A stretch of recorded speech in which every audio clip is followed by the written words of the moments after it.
Mwisho katika episode ya 4 tuliweza kumshuhudia bidada Zoe akiwa anarejea nyumbani, lakini kwa bahati mbaya akaweza kumshuhudia dada yake akiwa analetwa na Yachi, kitu ambacho kikamsababisha bakie katikati akiwa helewi ni nini afanye, aende au arudi. Na bidada baada ya kuganda kwa muda mrefu akaona kuwa hana chaguo lolote, moja kwa moja ni kurudi katika kisiwa kwa sababu hawezi akamwacha dada yake ambaye anakuja huku katika maeneo haya. Mpaka kufikia hapa mtu pekee anayechomoka kutokea katika kisiwa anakuwa ni mwamba Chari. Ila bidada alipoweza kufika tu katika maeneo ya fukwe, basi aliweza kugundulikana na mwamba Nicholas ambaye akawa anamuita bidada, bidada akawa anamkatalia kabisa. Mwisho wa siku Nicholas akaweza kumpiga bidada sindano katika eneo la shingo na bidada akakata moto. Bidada Gabi katika maeneo haya ya kisiwa wameshapokelewa kama ilivyo desturi. Watu wote wanaopokelewa hapa huwa wanapigishwa pati la maana bwana. Huku upande wa pili bidada Zoe anashtukia kwamba ameamkia katika maeneo ya mapango na ameletwa huku na mwamba Nicholas. Na mwamba Nicholas akazidi kumkumbusha bidada kwamba nilikuonya kwamba usitoroke, na kama ukitoroka basi hakisha uweze kunulikana. Alafu mimi nimekugundua kirahisi tu, vipi kama ungekamatwa? Alafu wewe si ulikuwa unapanga kuweza kuondoka? Ni kitu gani ambacho kimeweza kurudisha ndani ya hii kisiwa? Bidada hakutaka kabisa siri ya dada yake kuingia ndani ya kisiwa hiki iweze kugundulika. Ikabidi kwanza kumzuga mwamba Nicholas na kumwambia kwamba nimeweza kurudi kwa sababu niligundua kwamba nakupenda na nakuhitaji. Akawa amemkisi jamaa. Kwa alikuwa anamzuga tu. Huku upande wa pili kina dada ndio kwanza wanaonesha vyumba vyao vya kuweza kufikia na wamefurahi kweli kweli kutimba ndani ya hichi kisiwa na wanafuraha bana. Hawajui hatari iliyopo ndani ya kisiwa hiki. Afrika anapitia cha mtemakuni kule ndani alikokuwa ameweza kufungiwa. Mwanamke huyu anazidi kujipatia msosi mbele ya macho yake bidada akiwa na njaa kali. Huku nje kisanga kizito mwamba Chali kumbe bana kufanikiwa kuingia ndani ya ile boti ambayo ilikuwa inaelekea kule mjini. Moja kwa moja akaanza kupiga kelele akiwa anaomba msaada, lakini kuna kitu fulani ambacho kiliweza kutokea ambacho mwamba hakuweza kutarajia. Kuna miamba wawili walikuwa wamevalia sare za kijeshi. Huyu mmoja wapo anaitwa Joe, aliweza kumuokoa. Na hawa jamaa inaonekana kwamba wana mission ya kuja kufanya upelelezi ndani ya kisiwa hiki. Mwamba Nicholas aliweza kumuona bidada Jenny akiwa jirani sana na bidada Zoe. Akawa anamkataza na kumwambia kuwa sitaki kabisa huyo jirani na Zoe, sawa? Akamuonya sana huyo na kumwambia kuwa kama ukiendelea kuwa jirani na Zoe basi takwenda kuripoti kwa Asret kwamba uliweza kufanya mpango bidada aweze kutoroka katika hiki kisiwa.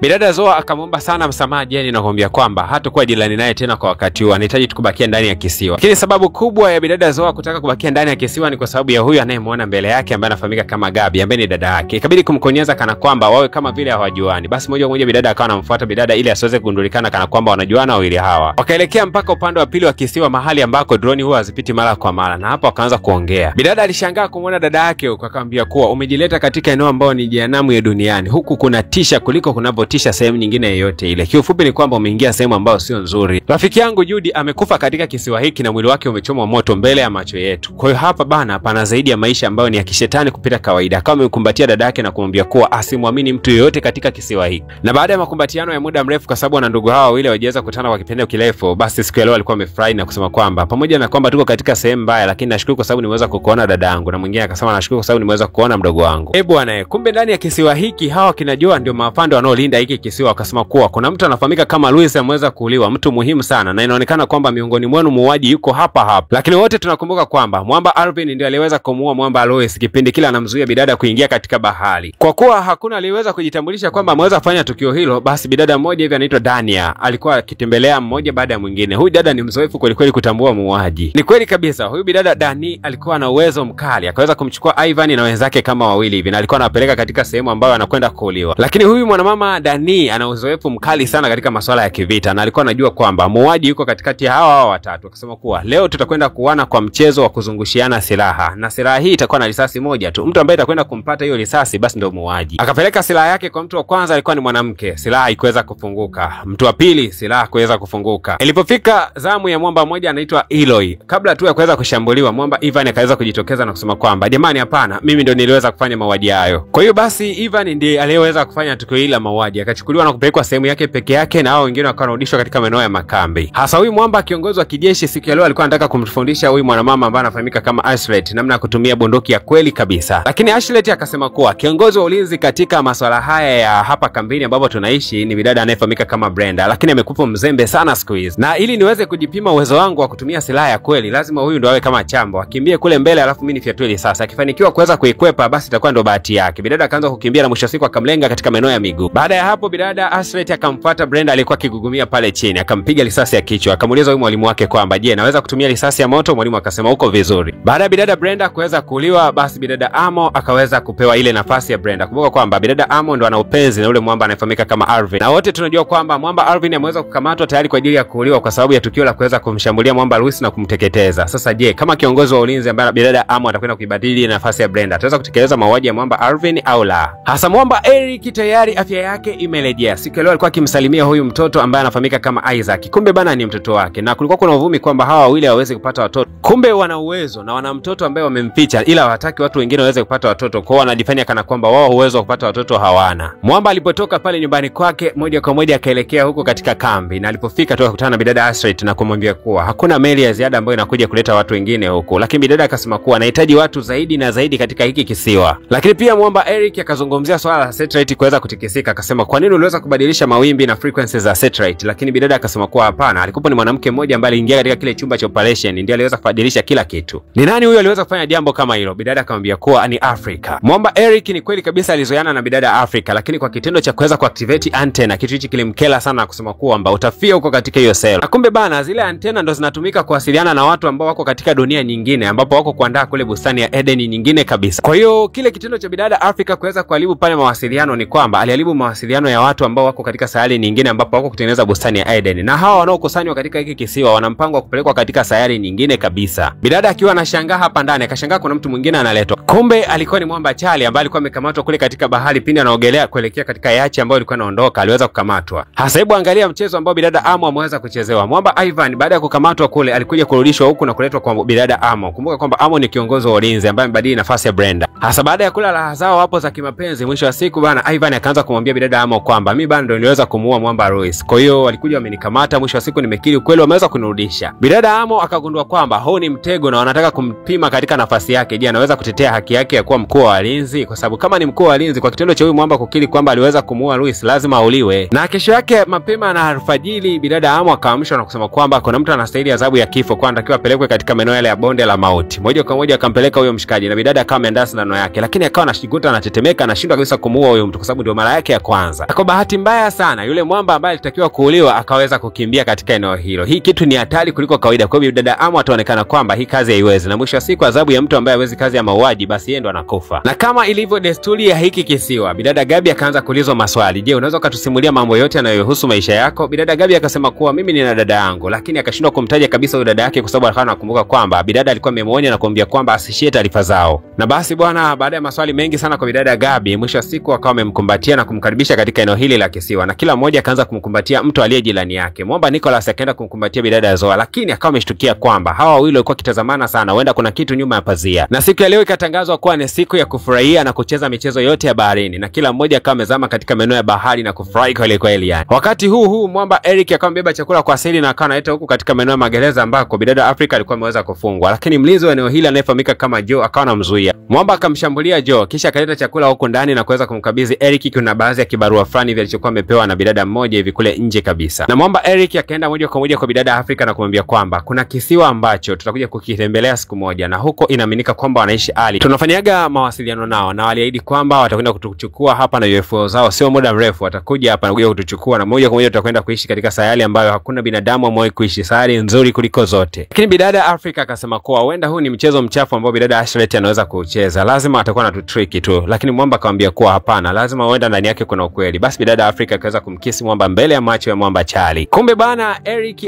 anakamchipuko kake ambaye ni bidada Africa. Lakini mwamba Charlie anajua kabisa kwamba bidada Mika wakati wote anakaaga katika CCTV kamera, na huyu ndio yuko katika kitengo cha ulinzi wa CCTV. Akaenda kusimama mbele ya kamera na kusema kwamba nakupenda sana Mika. Na bidada Mika alipoweza kutazama anagundua hizo mwamba kumbe anampenda kweli. Hasa huko upande wa pili, kwa kitendo cha bidada Auma kushindwa kabisa kufanya mauaji ilikuwa ni kosa, lakini kosa lake ilikuwa ni kushushwa cheo kwa sababu alikuwa na cheo kikubwa, ikabidi kuweza kupunguziwa cheo na kuwa mshiriki wa kawaida katika eneo hili la kisiwa. Na wakiwa wameketi katika maeneo haya ya kisiwa, akajitokeza yule mwanamama Ashlet na moja kwa moja akaenda kumchukua Gabi. Hii kitu ilimfanya bidada Zoa kuwa na hofu sana. Huyu mwanamama Ashlet ni mtaalamu hasa wa saikolojia. Alimchukua bidada Gabi na kumleta katika maeneo ya kina kirefu sana cha maji. Akamwambia kuwa katika mitandao ya kijamii ulisema kwamba wewe ni muogeleaji mzuri. Akachukua necklace fulani na kaitupia katika maji, akamwambia kuwa kaifuate katika maji. Bidada Gabi anajua kabisa kwamba hiki ni kina kirefu na si kawaida kabisa kwa mtu kawaida kuweza kuzamia pale na kuweza kutoka. Lakini pia dada yake alikuwa na wasiwasi sana huko katika maeneo ya fukwe. Moja kwa moja bidada akajitosa katika maji na kuifuata ile cheni. Asante Mungu, bidada Gabi akafanikiwa kuipata na akarudi salama. Sasa yule mtoto wa mwamba Eric alikuwa akitembea katika maeneo fulani hivi ya mapango, na kwa bahati mbaya akaweza kuona kuwa kuna baadhi ya maeneo hivi damu ni kama zilikuwa zimeweza kuchuruzika. Kumbe kuna mwamba mmoja aliweza kujificha huku, ni yule mlinzi aliyekuwa ameshambuliwa vibaya na baba yake ambaye anafahamika kama Eric. Alikuja kujificha huko katika maeneo ya mapango. Na wakiwa katika maeneo ya fukwe huku kiongozi wa ulinzi wa masuala ya kijeshi katika eneo hili la kisiwa anayefahamika kama Joe aliweza kumkuta mwamba Nicholas Nicholas na kama amemwomba mpambano katika siku ya leo nyakati za jioni, basi moja kwa moja kaandaa pambano hilo na kuweza kuzichapa siku ya leo. Bana, mpambano ulikuwa ni mkubwa sana. Inaonekana kwamba hawa watu wawili ni kama wanabifu ambao limejificha ndani yao. Na huu mpambano ukamtia sana hasira mwamba Nicholas, na ambaye akafikiria kuweza kushirikiana na bidada Zoa ili waweze kutoroka katika eneo hili. Na mwisho wa siku bana, wakawa wameingia katika chumba cha bidada Aslet na kaanza kufanya uchunguzi. Lakini kwa bahati iliyo mbaya, miongoni mwa walinzi ambao walikuwepo katika maeneo hayo wakaweza kushtukia jambo hili na ugomvi mzito ukatokea katika kile chumba. Mwisho wa siku mwamba akawa amepigwa sindano ya shingo na hii ikawa imemoverdose, na hakuna namna yoyote ile mwamba ni lazima atakuja kufa. Lakini Nicholas, kitu cha kweli kabisa alichoamua kumwambia bidada Zoa, ikiwa neno lake la mwisho, alimwambia bidada Zoa kwamba anampenda sana. Ila bidada Zoa kwa kuwa alikuwa ampendi huyu jamaa, alipogundua kwamba mwamba alikuwa anamuigizia, kitu ambacho inaonekana kwamba si kweli. Jamaa alikuwa akimpenda kweli bidada, lakini mwisho wa siku bidada akawa amemwacha jamaa na anakufa pale, na akaidi kuitunza siri mbele ya huyu jamaa aliweza kumuua mpenzi wake. Hasa nadhani nini ambacho kitakwenda kujili katika episode inayofuatia. Kisha tukwamba umegusa alama ya kusubscribe na alama ya kengele kila wakati tunapoweza kuona tamthilia hii, kisha unagusa alama ya kulike kadri unavyoweza.